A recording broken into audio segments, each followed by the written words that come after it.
पाकिस्तान ने फाइनल की रेस हिलाई। इंडिया अब कैसे होगी फाइनल के लिए क्वालिफाई।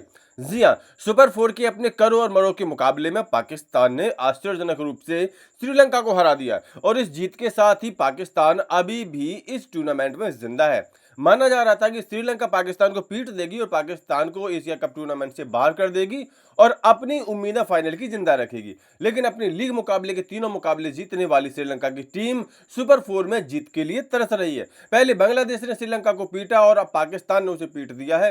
लगातार 2 हारों के साथ अब श्रीलंका तो हो चुकी है बाहर, लेकिन इस जीत के साथ पाकिस्तान ने फाइनल की रेस को रोमांचक बना दिया है। और ऐसे में बड़ा सवाल है कि अब भारत के पास फाइनल में पहुंचने का कौन सा गणित होगा।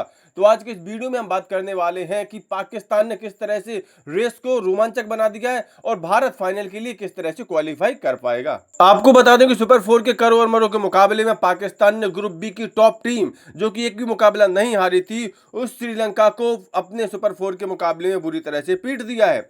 इस मुकाबले में पाकिस्तान की शानदार जीत आई है। श्रीलंका ने पहले खेलते हुए महज 133 रन ही जुटाए थे। 134 रनों के इस लक्ष्य को पाकिस्तान ने थोड़ा संघर्ष के बाद आराम से अचीव कर लिया और इस तरह से 2 अंक अर्जित करके पॉइंट टेबल में तहलका मचा दिया है। पाकिस्तान की इस जीत से अब पाकिस्तान एशिया कप में जिंदा है और उसकी फाइनल खेलने की उम्मीदें अभी भी जिंदा हैं। सुपर 4 में अब 3-3 टीमों की एक-एक जीत हो चुकी है और 2-2 अंक इन तीनों टीमों के हैं। इंडिया ने अपना पहला मुकाबला पाकिस्तान के खिलाफ जीता था, बांग्लादेश ने पहला मुकाबला श्रीलंका के खिलाफ जीता था और पाकिस्तान ने श्रीलंका को हरा दिया है। और इस तरह से इन तीनों ही टीमों की एक-एक जीत यहां पर हो चुकी है। जबकि श्रीलंका अपने पहले 2 मुकाबले हार करके अब ऑफिशियली सुपर 4 से बाहर हो चुकी, क्योंकि अब उसका सिर्फ एक मैच बाकी है। अगर वह एक मुकाबला जीत भी जाता है तब भी एक जीत के साथ फाइनल तक का सफर असंभव है। अब फाइनल की इस रेस में सिर्फ 3 टीमें बची हैं, जिसमें भारत, पाकिस्तान और बांग्लादेश की टीमें शामिल हैं। तो भारत को फाइनल में पहुंचने के लिए कितनी जीतें चाहिए, जरा इसका हिसाब देख लेते हैं। देखिए, टीम इंडिया के अभी 2 मुकाबले बचे हैं। एक मुकाबला तो उसे 24 सितंबर को बांग्लादेश के खिलाफ खेलना है और 26 सितंबर को खेलना है श्रीलंका के खिलाफ। ऐसे में फाइनल तक जाने का भारत के पास सबसे आसान रास्ता तो यही है कि अपने दोनों मुकाबले भारत और जीत ले और आराम से बिना किसी रिस्क के फाइनल में पहुंच जाए। लेकिन अगर भारत एक जीत एक हार के साथ फाइनल में पहुंचना चाहता हो तो उसकी रास्ता थोड़ी सी मुश्किल हो सकती है। इसमें गणित भी लगाना पड़ेगा। देखिए, 24 सितंबर को बांग्लादेश के खिलाफ भारत का मुकाबला होने जा रहा है, जिससे भारत को हर हाल में जीतना होगा अगर उसे फाइनल की अपनी उम्मीदों को जिंदा रखना है। क्योंकि अगर भारत बांग्लादेश से हार गया तो बांग्लादेश के 4 अंक हो जाएंगे। इसके बाद अगर बांग्लादेश पाकिस्तान से हार गया तो पाकिस्तान के भी 4 अंक हो जाएंगे। ऐसे में भारत को अपना आखिरी लीग मुकाबला हर हाल में श्रीलंका को हराना होगा।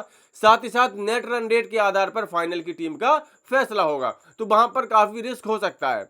लेकिन अगर भारत बांग्लादेश को हरा दे तो भारत के 4 अंक हो जाएंगे, बांग्लादेश के 2 अंक ही रहेंगे। ऐसे में बांग्लादेश और पाकिस्तान के बीच जो मुकाबला होगा उसमें अगर बांग्लादेश जीत जाएगी तो पाकिस्तान के 2 अंक रह जाएंगे और अगर पाकिस्तान जीत जाएगी तो बांग्लादेश के 2 अंक रह जाएंगे।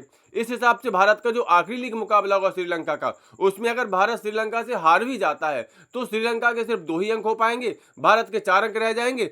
ऐसे में पाकिस्तान और बांग्लादेश में से किसी एक टीम के ही 4 अंक हो पाएंगे, तो 4-4 अंकों वाली टीमें सीधे फाइनल के लिए क्वालिफाई कर जाएंगी। तो फाइनल तक का पहुंचने का सीधा सा भारत के पास गणित है कि 24 सितंबर को बांग्लादेश को हर हाल में हराए। भारत की बांग्लादेश पर जीत के साथ ही फाइनल का गणित आसान हो जाएगा। फिर पाकिस्तान और बांग्लादेश के बीच होने वाला मुकाबला एक तरह का सेमीफाइनल मुकाबला होगा।